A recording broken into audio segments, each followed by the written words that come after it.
y quería hablarles de una de las películas que más me hacían ilusión poder verlas en cine. Pero no voy a hacer ni un resumen ni un review ni nada de eso, sino que prefiero darles claves, notas, información importante que deberían saber para poder disfrutar al 100% de Oppenheimer. Comenzamos.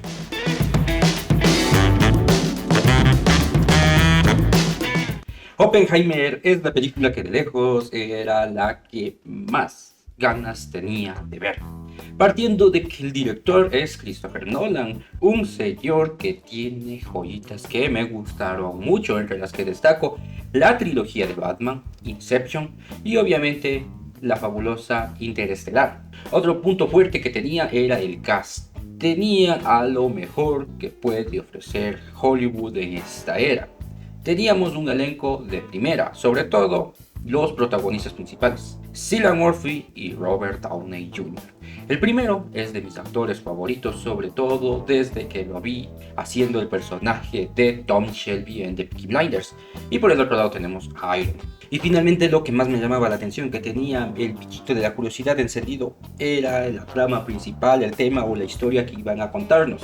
La vida de uno de los más grandes científicos de la edad contemporánea, Robert Oppenheimer, que a su vez convivió con varios titanes de la ciencia, en lo que podríamos decir que era la época dorada del conocimiento. Y a su vez también vivieron en una época que dejó una profunda marca en la humanidad. Ya saben, la primera parte del siglo XX. En sí eran muchísimas cosas que generaban grandes expectativas. Sin embargo, al tener tantos temas tan variados que cada uno podría ser una película por sí misma, Oppenheimer llega a ser algo abrumadora con casi 3 horas de duración. El tiempo en mi consideración fue muy corto y no avanzaron a contarnos todo y quedaron muchas cosas ahí pendientes en el hilo y muchos ni siquiera entendieron cada una de esas referencias. Por lo que si no estabas atento o si no eras conocedor de algunos eventos que pasaron en esos años, perdías todo el hilo de la historia y al final no disfrutabas al 100% de esta película de Nolan. Es así que en este video quiero tocar algunos puntos claves que debemos tener en cuenta o conocer para poder disfrutar al máximo este gran peliculón. Y bueno, también me adelanto, sería más brutal si lo ves en IMAX y con el idioma original. Pero antes de seguir, si quieres ver uno de mis últimos videos, te los dejaré por acá. Además, puedes suscribirte si te gusta el contenido del canal. Y ya, dejémonos de todo este spam y vamos con el video. ¿Quién es Robert Oppenheimer? Y empecemos por lo principal, el protagonista, Julius Robert Oppenheimer, el Prometeo moderno que dio a los humanos el poder para autodestruirse. Usted es el hombre que les dio el poder para destruirse a sí mismos. En la película se cuenta parte de su vida, aunque no llega a profundizar mucho. Robert Oppenheimer nació un 24 de abril del año 1904 en Nueva York. Fue un hombre muy polifacético, con muchos intereses variados, con una gran curiosidad científica y muy hábil para aprender nuevos idiomas, algo que sí se plasma dentro de la película. Él estudió filosofía, literatura y empezó su interés en la física cuando estudiaba en Harvard. Sin embargo, hay que recordar que en aquellos años en Estados Unidos eran muy escasos los centros de estudios que se dedicaban a este tema de la física, razón por la cual Opie, como le decían en su círculo cercano, decidió seguir sus estudios en Europa, siendo aceptado como estudiante de posgrado en el laboratorio de Cavendish, del departamento de física de la prestigiosa Universidad de Cambridge, que en aquella época estaba dirigido por el físico y químico Ernest Rutherford. Para quienes ya les suene conocido este nombre, es porque él formuló un modelo atómico donde probaba la existencia del núcleo del átomo, además que clasificó las partículas radiactivas en alfa, beta y gamma. Pero regresando a Opie, él no resultó ser muy hábil trabajando en el laboratorio, por lo que se dedicaría a tiempo completo al estudio de la física teórica, graduándose en 1925. Al año siguiente, él decidió continuar con sus estudios, pero esta vez en Alemania, país de donde eran oriundos sus padres. Ya en la Universidad de Göttingen estudiaría bajo la tutela de Max Born, uno de los padres de la física cuántica. Opie continuaría con sus estudios en varias universidades, donde colaboró con científicos de la talla de Paul Ehrenfest, Henry Kramers y Wolfgang Pauli. Y si te suena el nombre de este último, es porque él formuló el principio de exclusión, que a modo simple dicta que dos electrones en un átomo no comparten la misma energía. Y bueno, que estoy tratando de resumir lo máximo que pueda, pero Oppenheimer se juntó con puro crack en su vida y es difícil no destacar lo que hizo cada uno. Oppenheimer era descrito como una persona de carácter difícil que trataba de excluirse del mundo, y entre una de esas grandes anécdotas resalta que se enteró del crack del 29, ya saben, la caída de Wall Street, 6 meses después de que ocurriera, y esto fue una charla con el físico Ernest Lawrence. Ya para el año de 1928, Oppenheimer trabajaría como profesor en Caltech y a la par aceptaría un trabajo en la Universidad de California en Berkeley. Pero antes de trabajar, él sufrió de tuberculosis, razón por la cual pasó varios meses en un rancho en Nuevo México junto con su hermano, naciendo así su amor por los campos amplios y desérticos, como los Alpes. Recuperado, él empezó a trabajar estrechamente con Lawrence en el ciclotrón. Los variados gustos de Opie lo llevaron a diversos intereses. Por un lado, él era un muy arraigado patriota y amaba su país, por lo que aceptaría colaborar con el proyecto Manhattan. Por otro lado, también sentía que tenía un compromiso con la sociedad y sus allegados. Y entre lo que se puede destacar fue que como él compartió muchas aulas y trabajos con científicos en Alemania, para el año de 1934 él destinaría una parte de su salario en apoyar a estos científicos que huían del país teutón. En 1936 tendría una relación con una hija de unos profesores en Berkeley, Jan Tatlock, empezando así a sentirse atraído por algunas ideas de izquierda, aunque por el camino no se unió a ningún grupo en específico. Pero él sí destinaría parte de la herencia de su padre para apoyar al bando republicano en la Guerra Civil Española y financiar actividades antifascistas, algo que también lo podemos ver dentro de la película. Tiempo después, Oppenheimer fue designado como director del proyecto Manhattan, y como tal él escogió a Los Álamos como el centro de operaciones para el laboratorio donde iban a estar los diversos científicos, como lo dije anteriormente, por el amor que despertó en él el estar en lugares así. Luego de lo que significó la creación de su arma letal, él albergó muchos sentimientos de culpas y arrepentimientos, lo cual muchas veces le llevó a enfrentarse al mismísimo gobierno de los Estados Unidos en materia de armamento. Finalmente fue investigado por el FBI, pero todo esto se resume muy bien en la película, así que lo pasaré rápido. Finalmente, para el colectivo científico, Oppenheimer hizo grandes aportes tanto en astrofísica como en física nuclear, espectroscopía y la teoría cuántica de campos. Dentro de sus trabajos se destaca la aproximación Born-Oppenheimer, también las contribuciones que realizó en la teoría de la lluvia de rayos cósmicos y algunos trabajos que ayudaron a la formulación del efecto del túnel cuántico y la comprobación del colapso gravitacional, las estrellas de neutrones y la teoría de los agujeros negros. Sin lugar a dudas fue una vida muy interesante con grandes aportes y que la verdad sí merecía una película. Pero ahora vamos con otro punto importante. ¿Qué había antes del proyecto Manhattan? La primera mitad del siglo XX fue una completa locura. Los avances que se habían logrado tras la revolución industrial hizo que la ciencia viva una verdadera edad de oro. Pues repasando un poco por estos años estaban la pareja Pierre y Marie Curie, que descubría la radioactividad. Albert Einstein provocaba una auténtica revolución con su teoría de la relatividad. Schrödinger y Heisenberg empezaban sus estudios en mecánica cuántica. Bohr se establecía como uno de los pilares en el estudio de la física enfocada en el átomo, o la denominada física cuántica. Dirac proponía su ecuación de onda y se construían los primeros aceleradores de partículas. Todo esto que eran piezas claves para lo que vendría después. Con todos estos avances se daría el primer gran punto de salida para llegar al destructor de mundos de Opie.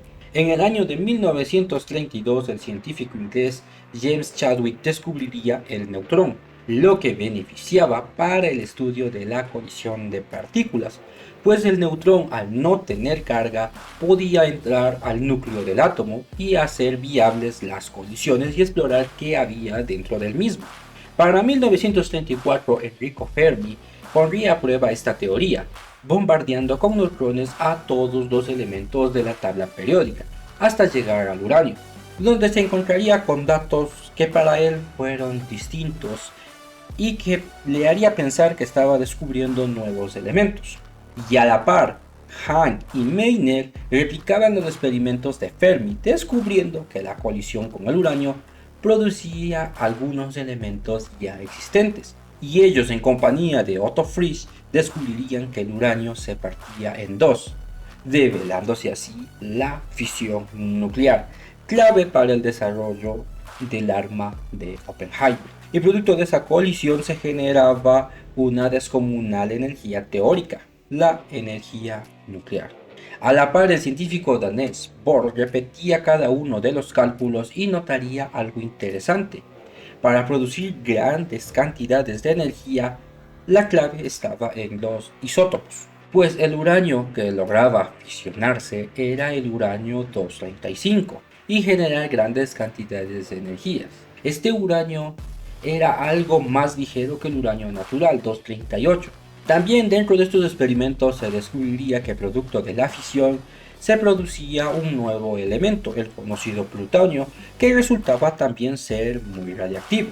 El punto clave que ató todas estas ideas y que dio como producto una carrera por encontrar esa arma nuclear fueron los aportes de la pareja Joliot-Curie, quienes comprobaron las ideas de Leo Szilard, una reacción en cadena.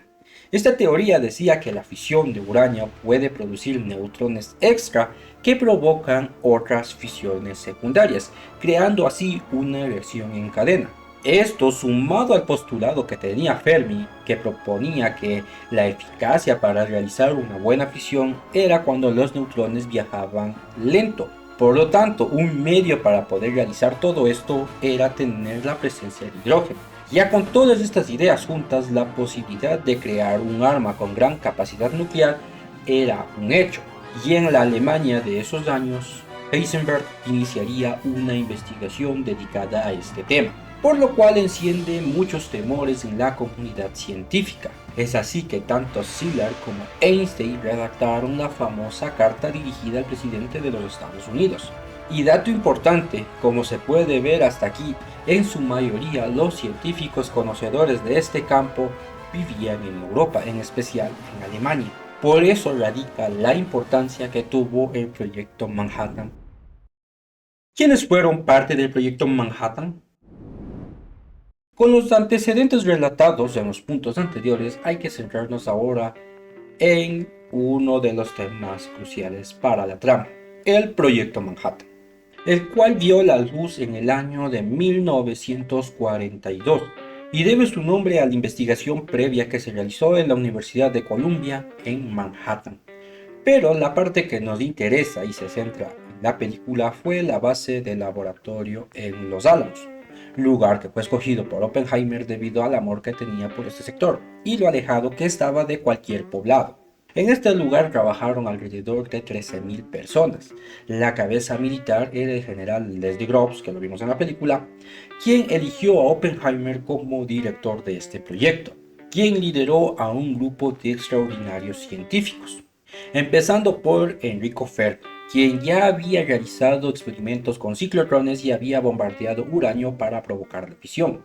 También estaban algunos exiliados de Alemania como fueron John von Neumann, uno de los matemáticos más importantes del siglo XX y que su labor dentro del proyecto fue el diseño del método de implosión.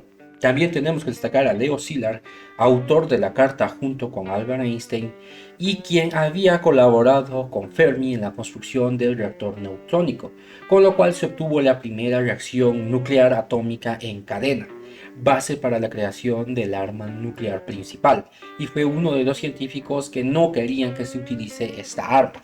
Junto con ellos estaba Eugene Wigner, al igual que Szilard estuvo presente en la redacción de la carta al presidente de los Estados Unidos y también colaboró con Fermi y Szilard en la investigación de la reacción en cadena. Otro personaje interesante es Edward Teller, padre del arma de hidrógeno. Durante sus investigaciones en Los Álamos, él propuso esta idea de crear un arma a partir del hidrógeno. y sabía que una reacción de fusión era mucho más gigantesca que la fisión. Después del proyecto tuvo grandes altercados con Opie, pues él quería seguir en su investigación mientras que Oppenheimer no quería que se creara un armamento de tales magnitudes, encontrándose así en bandos opuestos, y sobre todo fue uno de los que más duro le cayeron cuando Oppenheimer fue juzgado. Luego de esto hay que recalcar que cuando el bando británico se unió al proyecto, ellos enviaron una comitiva de apoyos con muchos científicos de renombre, entre los cuales destacan Niels Bohr, Otto Frisch, Rudolf Paris, Ernest Rutherford, quienes ya tenían un largo historial en el estudio de la física cuántica. Pero quien destacó por sobre todos ellos, y no de la forma más decorosa, fue Klaas Voss, un joven científico que había divulgado la información clasificada que se tenía en los Álamos, mandándolo a la Unión Soviética. Nolan y su concepción de Oppenheimer. Y finalmente en este punto vamos a hablar ya algo de la película. Obviamente no voy a dar todos los detalles, pero sí las partes más relevantes. La concepción de la película por parte de Nolan fue muy distinta a sus anteriores trabajos.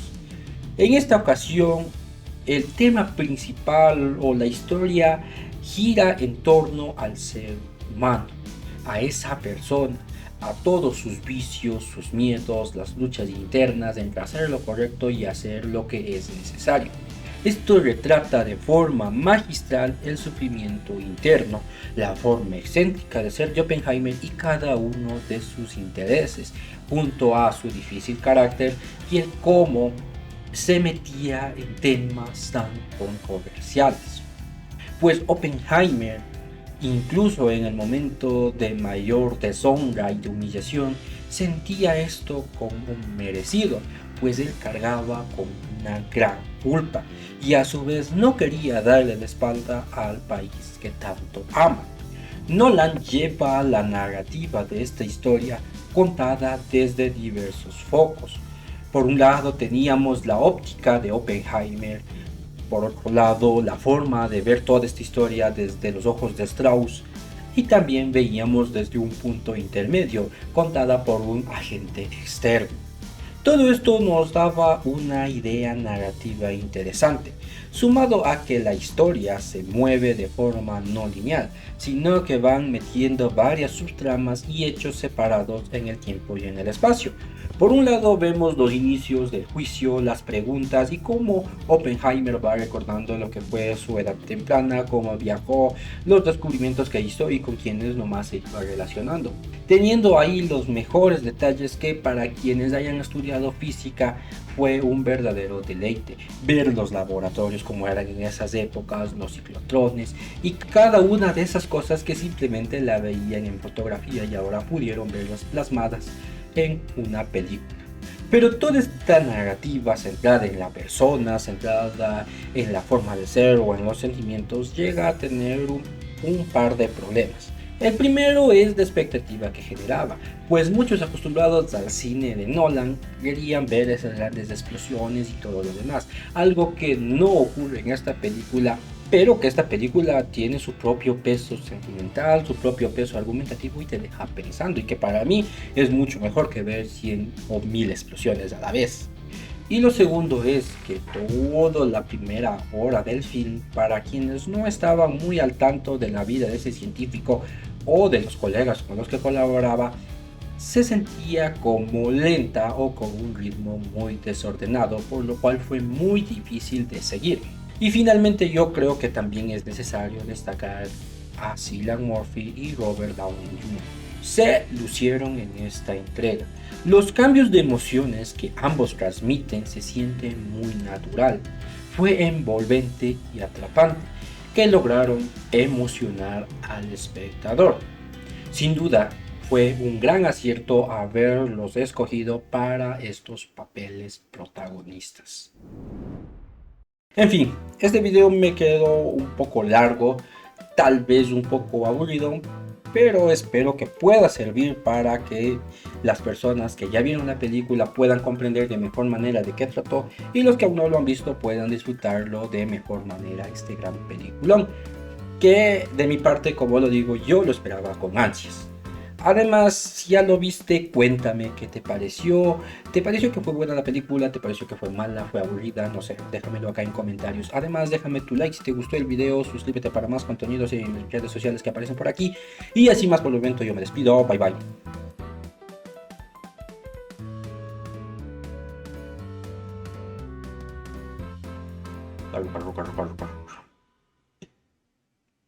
Difícil grabar en esta hora.